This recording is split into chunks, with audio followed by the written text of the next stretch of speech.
Hello friends, welcome back. This is Kriti Verma. Welcome to my channel Biology Bite.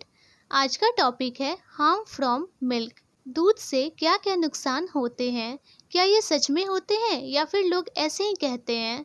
तो चलिए इसे clear करते हैं।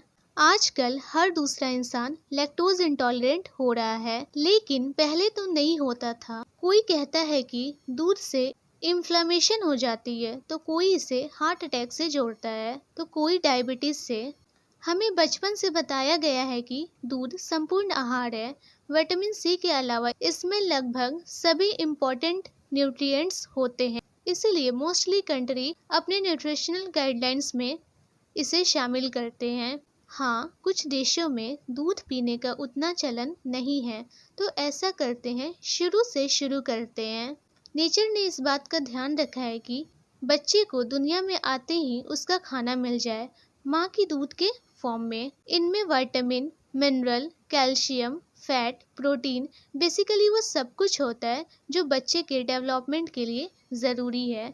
लेकिन जैसे जैसे उम्र बढ़ती है, दूध को पचाना मुश्किल हो जाता है। दुनिया भर में 65% एडल्ट लैक्टोजन इंटॉलरेंट है, यानी दूध पीकर उनका पेट खराब हो जाता है या पेट फूलने लगता है। तो कुछ लोगों को लगता है कि दूध पीने से उनके चेहरे पर पिंपल्स आने लगते हैं, लेकिन ऐसी कोई रिसर्च नहीं है जो इस बात को प्रूव कर सके। फिर कुछ लोगों को ये भी लगता है कि दूध में मौजूद मक्खन मलाई से हार्ट अटैक और डायबिटीज का खतरा बढ़ जाता है। इस बात को भी कोई रिसर्च साबित नहीं करती है, बल्कि दही खाने से डायबिटीज का खतरा कम हो जाता है। दही में भी तो मिल्क प्रोडक्ट ही है ना। हाँ, फर्क ये है कि ये फर्मेंटेड है, यानी इनमें बैक्टीरिया होते हैं जो हमारे पेट का ख्याल रखते हैं, डाइजेशन में हमारी हेल्प करते हैं। और फिर कैंसर का क्या? रिसर्च डेयरी और कैंसर का रिलेशन भी नहीं ढूंढ पाई है, बल्कि स्टडीज ये दिखाती है कि पॉसिबल है दूध में मिलने वाले कुछ माइक्रोब्स की वजह से कैंसर होता है। यानी विलेन दूध नहीं, कीटाणु है, और ये कीटाणु मीट में भी पाए जाते हैं। चिंता की बात ये है कि दूध को सिर्फ उबालने से ये मरते नहीं हैं, तो फिर करे तो क्या करे? दूध पीना छोड़ दे? नहीं, बिल्कुल भी नहीं। अगर आपको दूध पसंद है, अगर दूध पीकर आप तंदुरुस्त महसूस कर रहे हो, तो इधर उधर की बातों में बिल्कुल ना पड़े। हाँ, अगर सच में लैक्टोजन इंटॉलरेंट परेशान कर रहा है, तो बेहतर है कि दूध की जगह दही लेना शुरू कर दे।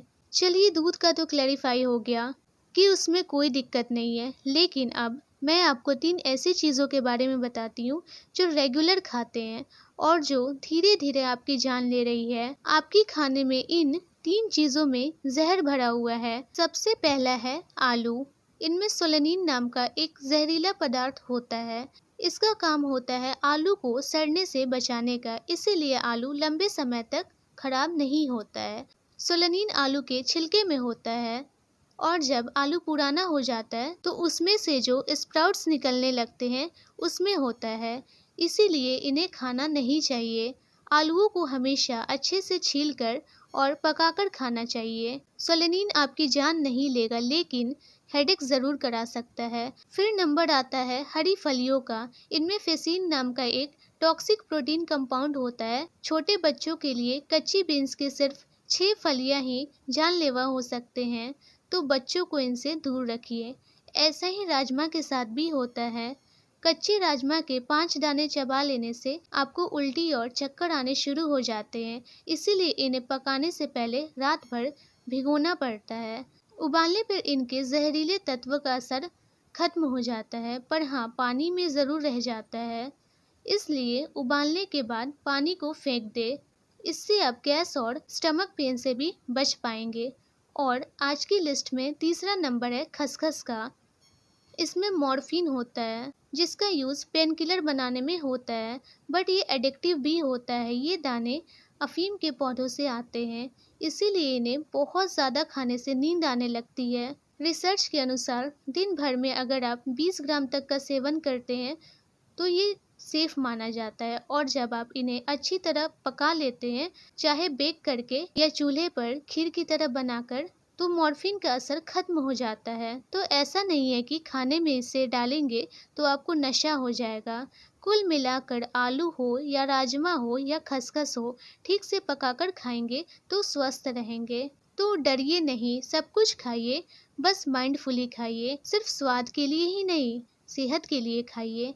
और ये जो लोग डाइटिशियन को इतना इतना पैसे देते हैं ना, वो इसी बात का देते हैं। डाइटिशियन आपको बताते हैं कि आपके लिए क्या सही है और क्या नहीं, कौन से कॉम्बिनेशन से फायदा होता है, कौन से नुकसान। और ये जो स्मूदी, प्रोटीन शेक वगैरह वगैरह आते हैं ना मार्केट में, वो सब ट्राइड एंड टेस्टेड नहीं होते हैं। तो उनके चक्कर में पड़ने की जगह ट्रेडिशनल खाना खाइए। कॉम्बिनेशंस भी गलत नहीं होंगे, सब कुछ सही रहेगा। तो अच्छा खाइए, अपने सेहत का रखिए ख्याल।